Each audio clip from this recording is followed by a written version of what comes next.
All right, so there's I'm a buying some statement of chametz. mine. But you're buying chametz or you're buying matzah? No, I'm buying companies. Oh, right, because you're a Shabbos Goy. Right. Yeah, I'm getting. It's a big deal. What should I do? What should I?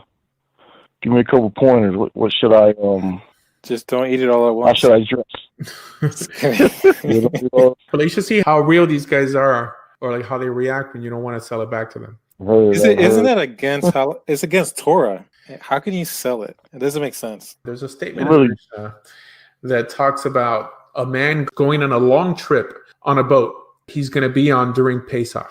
And if you don't sell it in that instance, you're not going to have food to eat after Pesach because you're still going to be on this boat.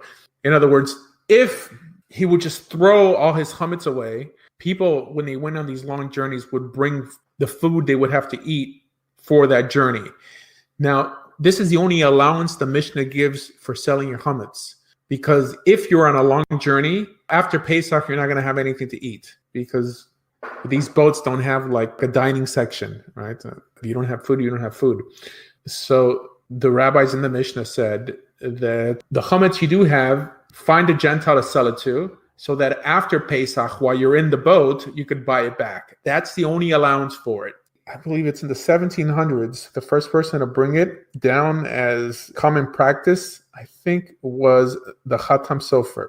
Because back then, the Jews were involved in making alcohol, whiskey. It would have been too much of a financial loss. They would sell the whole factory to a Gentile. And then on and on. Now, this was only allowed initially by the Chatam Sofer for business, for big, what's called a Hefsed Meruba. Like if you're going to lose a big amount of money. Fast forward 300 years, now it's common practice. You could sell your chametz online. I'm not saying I'm against it. I'm just saying know where it came from. The average person nowadays thinks like Moses sold his chametz. There's a big disconnection. I'm pretty confident I'm the only one who's ever made a video bringing down the source, not just the source, but when it was made popular, mainly in the Ashkenazi community, with what's done nowadays. It's silly. It's really silly. Like, do I sell my chametz? Yes, I sell my chametz. But I know that I'm keeping some substandard form of Judaism. Right? Why not just eat it all? Why not just eat it all? Eat it all. Before the week. But that's a lot of stuff, man. I mean, no, clearly, it's like me holding by the Eruv. I know there's no such thing as a kosher Eruv in America. It just doesn't exist. And this is why Chabad in America never holds by the Eruv. Because in this area, they're actually correct. In many areas, they're correct. The only kosher Eruvim that I know of only exists in Israel. I live in a Jewish community. And I'm going to tell my daughter she can't carry something to her friend's house on Shabbos when everyone holds by the Eruv. Right? We have to be social. But it's sad when you study the source material and realize that these rabbis are not keeping it real. If they would acknowledge, okay, sometimes it's a mitzvah to break a halacha, to be social, I think it's silly when you see them pay a Gentile to carry a baby or push a stroller on Shabbat. I'm sure Shin Gimel here could attest to this. Yep, I've done it. We could continue doing it as long as we acknowledge that it's silly. The problem is when people don't make a distinction and say, oh, what are you talking about? It's always been like this. It's always been allowed. And this is what Moses did. That's a disconnect. That's a problem I have with people, that they think that we're keeping Torah to such an extent that we deserve the Messiah now. And, Jews are innocent of everything. And we've covered a lot of it tonight. Dressing like a woman on Purim, getting drunk on Purim. I remember when I was living in Israel, there was little kids passed out on the street all over the old city. They won't tolerate that in America. They'll tolerate it in Haredi communities in Israel. It's like doing bris. It's like doing the bris on the Shabbos. You're breaking halacha, but you're keeping it at the same time. I don't think there's an issue with doing a bris on Shabbos. The issue would be carrying the knife from one domain to another. But Rabbi Asher's opinion is that that's allowed. There's a story about a rabbi who pulled up to a synagogue on Shabbos to do a bris. But he pulled up in his car and he said, Rabbi Asher says that you're able to do anything you need to do to perform this bris. Most people would spend the night locally to circumcise someone. But like this, you're able to drive because you're doing it for a bigger mitzvah. Well, nobody holds like this. I'm just telling you, this is just an opinion out there. It's not set in stone. But yeah, I mean, the Torah doesn't say you can't do the circumcision on Shabbat. So a rabbi actually pulled up like that? No. Yes. Wow. I heard the story by Rabbi Aaron Rakefet. He said that there was a rabbi in New York who would do that, and then people didn't like it. But there's a source for it, not clearly driving, because they didn't have cars in the time of the Talmud, but doing what you had to do. Well, the example that was given is that you're able to carry the knife from a public domain to a private domain, which would be violating the halakha, basically telling you that you could violate the law to perform a circumcision. But people don't hold like that nowadays. This whole notion of holding like this or not, that's another way of saying it's not popularly done. This whole notion that we don't hold like this. This is something I'm sure you guys hear your rabbis tell you a lot, that we don't hold like, I mean, but what's this we? Maybe you don't hold like that, but clearly there's something known as normative Judaism, i.e. what everyone else does. There's a Sephardic rabbi that did the same thing. Chief Sephardic rabbi. Well, he had somebody drive him away in a cab. He was speaking at some place on Shabbat. Well, it was in Jerusalem, I think. But most cab drivers in Jerusalem are probably Arabs, anyways. But the issue is getting someone to do malacha for you on Shabbat. I know Shem Gimel's in the house, but you wouldn't have a job if people actually kept the halakha and not have a Gentile do work for them on the Sabbath. That wasn't absolutely necessary. Because the understanding is that a Gentile could do something for themselves. They can't do it for you. So you can benefit from something that he did for himself. So this is why traditionally they would call a Gentile and they'll be like, boy, that's against Torah, though. It says you and your servant, right? Well, the sojourner with you shall cease from work.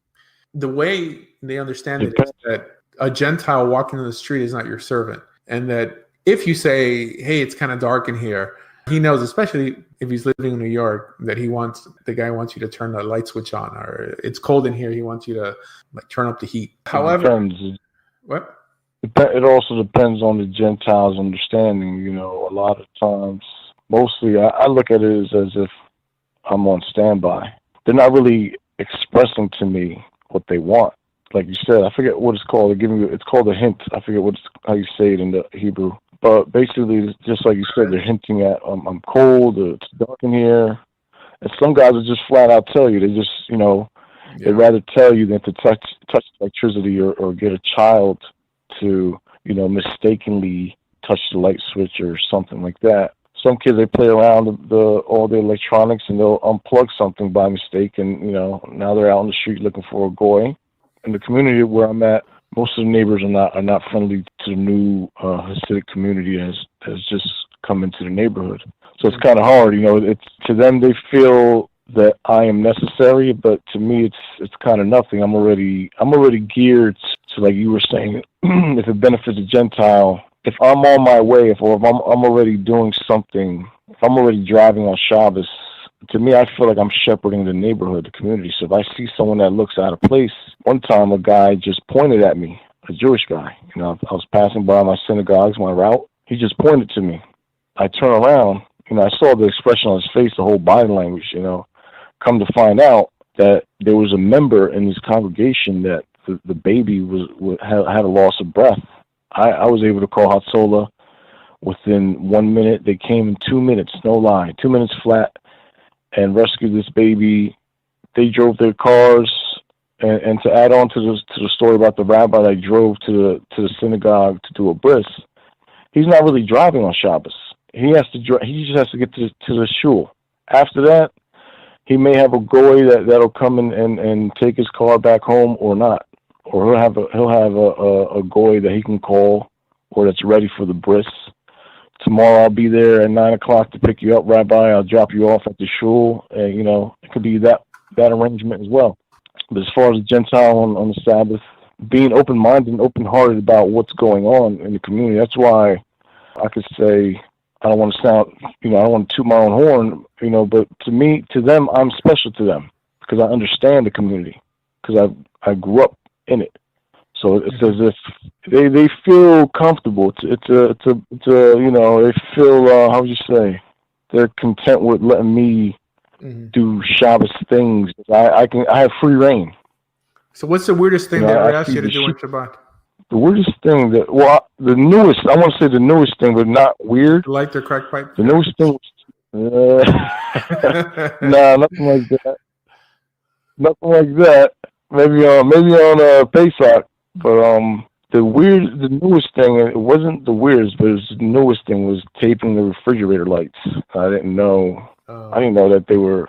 I was like, "Can you please go to my house and just talk to my wife?" And I'm like, "Okay, what's going on?" I thought it was a big emergency. Something with the fridge. I thought the little light knobby thing, the thing that the they put tape on it. Yeah, so that was new. Yeah, but they pay you afterwards? I'm like, wow, really? They pay you afterwards for this or what? No, not at all. I'm part of a group. I'm a Chavadim. Wait. I'm in the Chavadim group. You do this for free? Not really. It's all sponsors, but most of it is volunteers. I get gas money. I don't get paid every week. It's sort of volunteers. We deal with sponsorship. It's some of it's volunteers. It's volunteer, but I get paid minimal. It's not a job. It's only a few hours. Shabbos. It's not an 8 hour. It's not a 40-hour thing. It's not a job. So no, I don't get paid for each thing that I do. My boss, I call him my boss, the leader, the captain. He compensates me whenever he has, or we just we're running a tab. Do you wear one of those vests? Something new in the. But it says like Shin Gimel. Yeah, it says, well, not Shin Gimel. I'm gonna get that. I'm gonna get that personalized. I'm gonna try and get that embroidered. No, but I didn't make up the Shin Gimel. Well, there's people who actually have a Shin Gimel on it. I think maybe in Israel or something. Yeah. No, I told them the Shin Gimel. They all love it. For those who don't know, I learned things even from you. Like Shin Gimel means Shabbos Goy. Your Shin is for Shabbos and Gimel is for Goy.